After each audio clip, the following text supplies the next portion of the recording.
कोई अनजान करे तो उसे बदमाशी कहते हैं। जल्दी से शादी करूं ना। अगर मैं कर दूं तब तो आप खुदकुशी नहीं करेंगे ना? आखिर क्यों धर्मेंद्र ने शराब के नशे में हेमा मालिनी और जितेंद्र की शादी के मंडप में हंगामा खड़ा कर दिया था? और हेमा मालिनी की जिंदगी का वो कौन सा सच है जिसे उन्होंने करीब 55 साल तक दुनिया से छुपाकर रखा?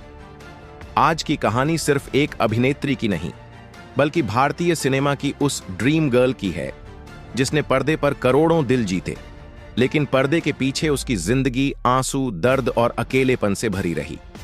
आज हम एक एक परत खोलेंगे और हेमा मालिनी की जिंदगी से जुड़े उस सच तक पहुंचेंगे जिसे बड़ी चालाकी से अब तक दुनिया की नजरों से छुपाया गया। लेकिन कहानी शुरू करने से पहले एक छोटी सी गुजारिश, इस वीडियो को अंत तक जरूर देखिए, क्योंकि असली सच आखिर में ही सामने आएगा। हेमा मालिनी का जन्म 16 अक्टूबर 1948 को तमिलनाडु के एक ब्राह्मण परिवार में हुआ था। बचपन में उनका फिल्मों में आने का कोई सपना नहीं था, लेकिन उनकी मां जया लक्ष्मी ने तय कर लिया था कि उनकी बेटी एक दिन बड़ी अभिनेत्री बनेगी। बहुत कम उम्र से ही हेमा को नृत्य और अभिनय की ट्रेनिंग दी जाने लगी।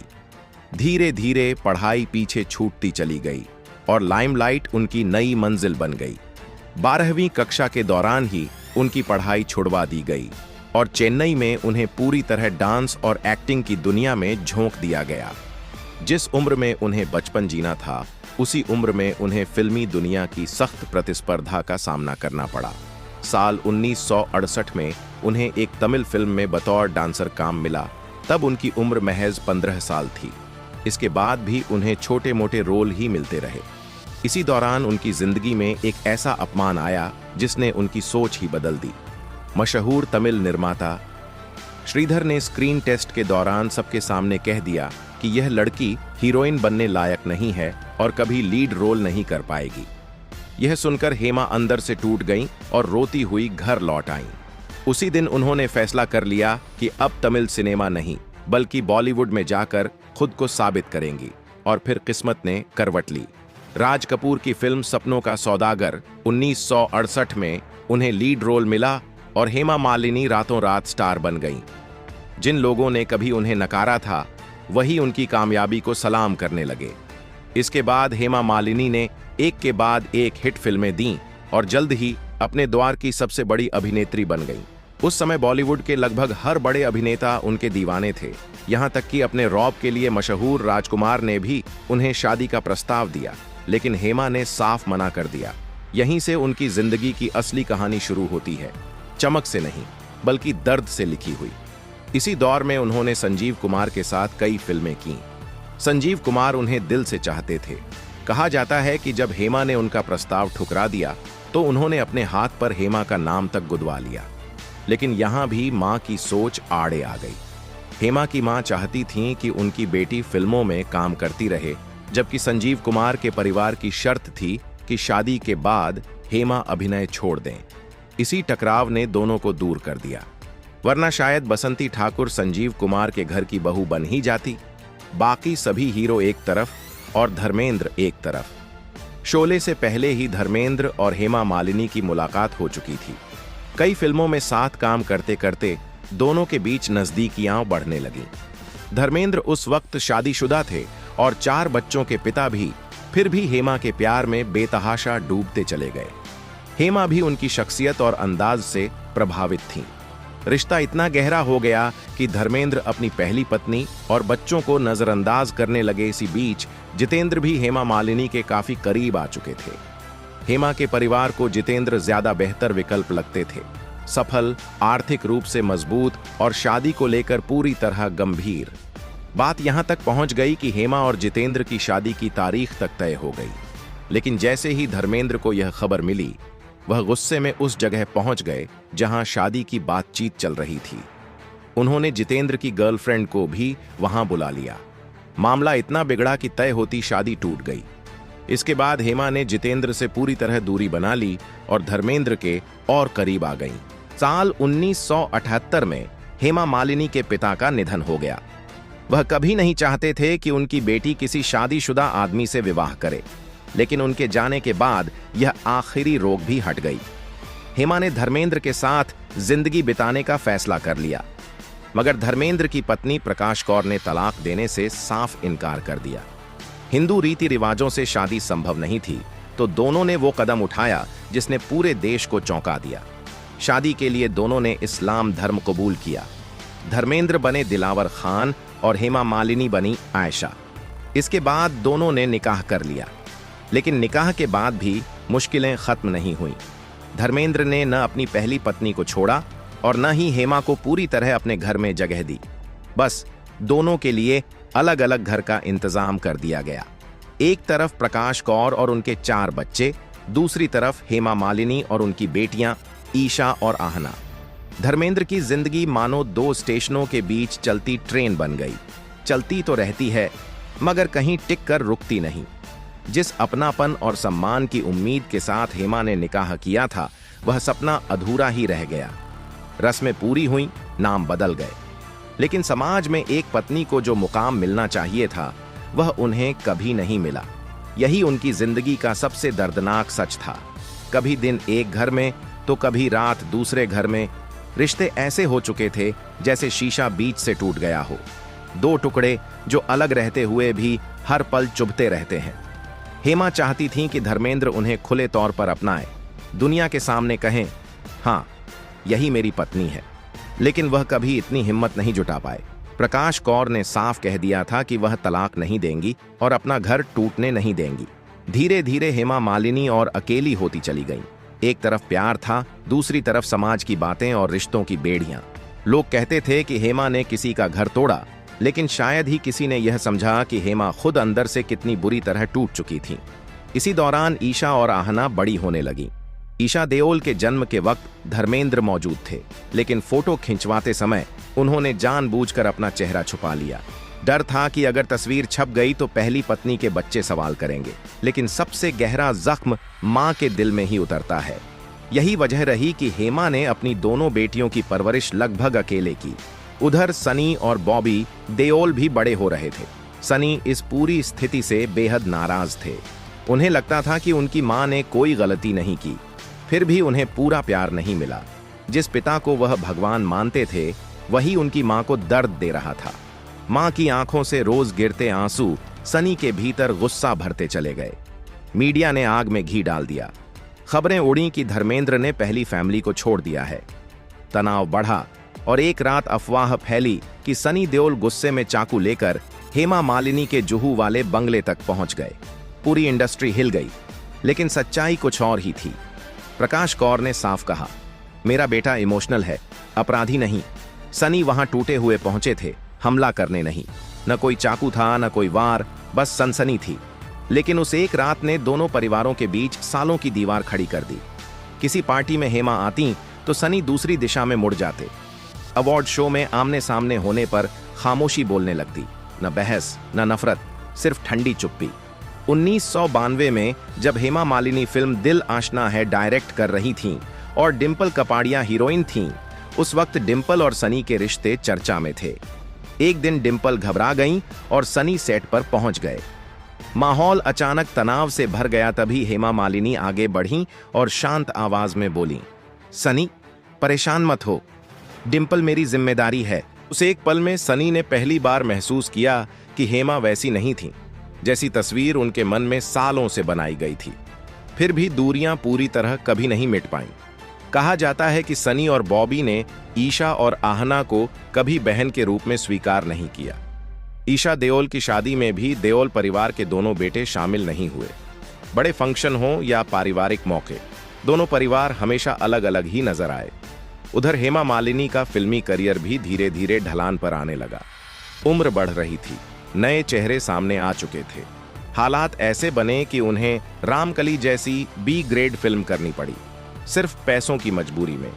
धर्मेंद्र से मिलने वाला खर्च सीमित था और बेटियों की पूरी जिम्मेदारी उन्हीं पर थी। फिल्म का पोस्टर देखकर हेमा अंदर तक टूट गईं और प्रोड्यूसर से विनती की कि इसे बड़े शहरों में न लगाया जाए। यही वह दौर था जब हेमा को समझ आ गया कि बड़े पर्दे पर उनका समय अब खत्म हो रहा है।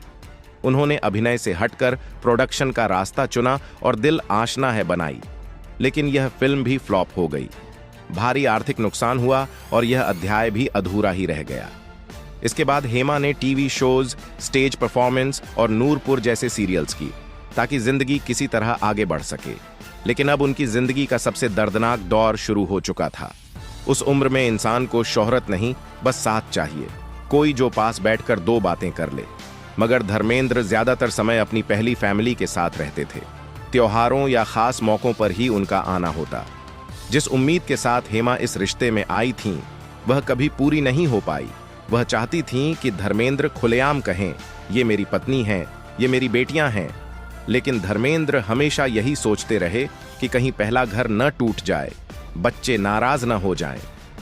धीरे धीरे हेमा की दुनिया डांस शोज, कृष्ण भक्ति और कभी कभार टीवी तक सिमट गई।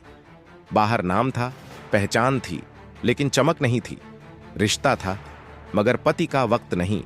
फिर भी हेमा ने कभी खुलकर शिकायत नहीं की। हमेशा यही कहा, धर्मेंद्र मेरे पति हैं, मैं उनका सम्मान करती हूं। लेकिन इन शब्दों के पीछे छुपा दर्द हर कोई महसूस कर सकता था।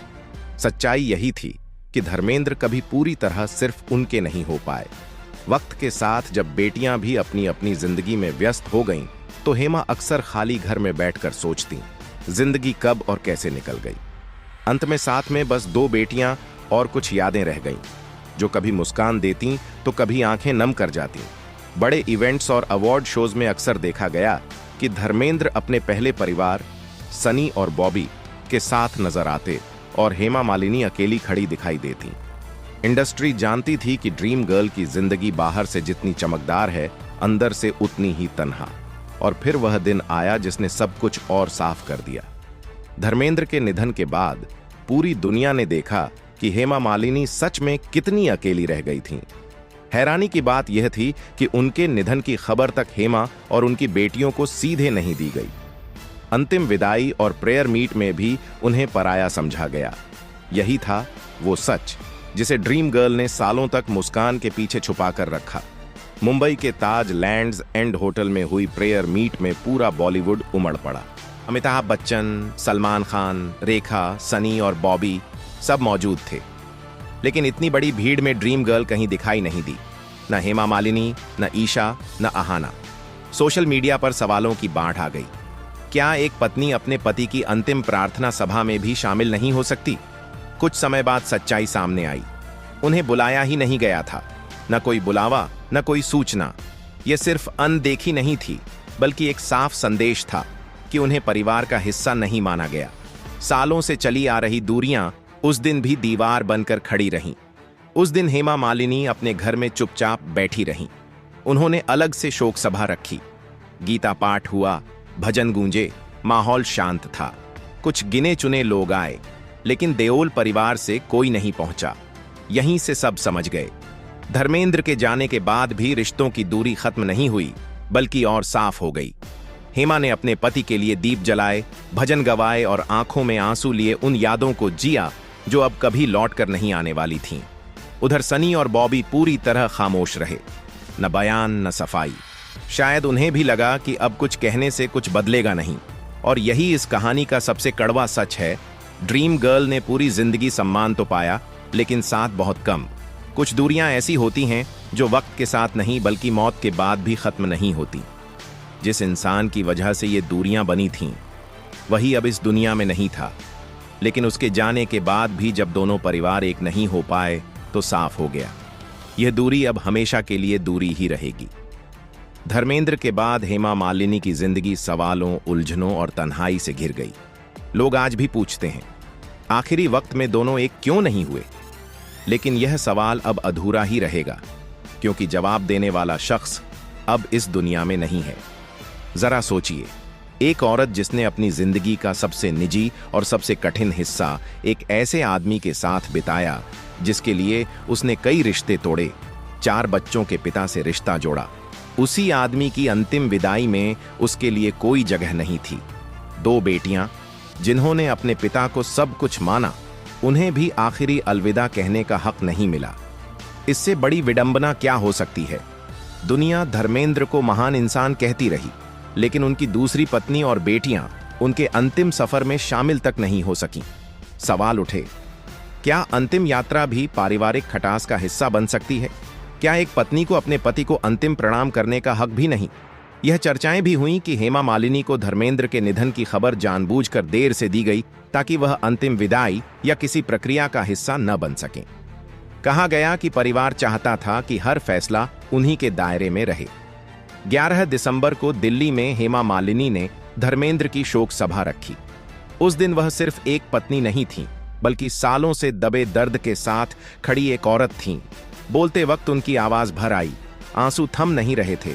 उन्होंने कहा, उन्होंने अपना रिश्ता पूरी ईमानदारी से निभाया, लेकिन हालात कभी आसान नहीं रहे। उन आंसुओं में सिर्फ बिछड़ने का दर्द नहीं था, बल्कि उस अकेलेपन की पीड़ा भी थी जिसे उन्होंने रिश्ते के भीतर रहते हुए जिया।